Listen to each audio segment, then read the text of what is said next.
It's great to have plans. I don't want you to get the wrong idea. I don't want you to think that it's wrong to have plans. It's fine to have plans. But God's got a better plan. And instead of taking your plan and writing it down and then saying, hey, God, does this sound good? I know you were too busy to come up with anything. It would be better if you said, hey, God, I bet you have a plan. It'd be really cool if I knew what it was. In fact, I'm going to spend the rest of my fall just praying to figure out what your plan for the next stretch of my life is. I'm going to get some prophetic ministry. I'm going to invite some prophetic voices to speak into this. I'm going to go to my pastors and say, hey, guys, I'm about to make a big decision. What is God saying to you about it?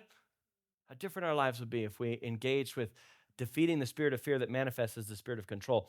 For young people, the spirit of control shows up as intentional decision making. Fear says, God, hold off on telling me what to do with my life because I've got big ideas, big plans. I'm going to be the next TikTok superstar. I'm going to be the next whatever. I've chosen my college and my life. And I got to tell you, God, my plan is so good. Listen to the spirit of control. Oh man, I've got a plan and it's all going to work out. Why? Because I'm so just brilliant that I've thought of everything that could go wrong. And it's all bright ahead of me because I've got a plan. How many Disney movies have put this out? Okay, that's like the plot of like 5 Disney movies right there.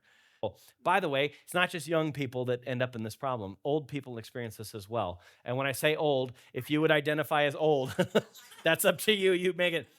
Fear says to the old, it whispers to the old, I'm destined to die, probably soon. And I'm going to decide how I spend the rest of my life, who I spend it with, and I'm not wasting my time or my energy or my money on anyone else. That's the spirit of control manifests in somebody who's older. It says, don't they know I've got dying to do?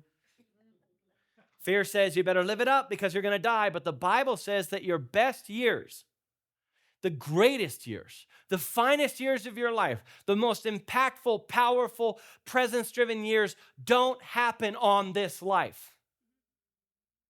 They happen in the life to come. At his hand are pleasures forevermore. Come on, somebody. We're going to go to a place where I experience the best years of my life, not in a broken and fallen world, but in the embrace of a loving God. Fear wants to rob you of the chance to impart wisdom by making your final years all about you. That's what fear says.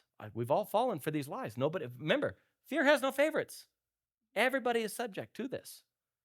So whether you're young and you're trying to control your future, you're trying to control your destiny and your college and your spouse and your job, or maybe you're older and you're trying to protect your present and control is just fear in disguise. The real question is, how do we break free from it?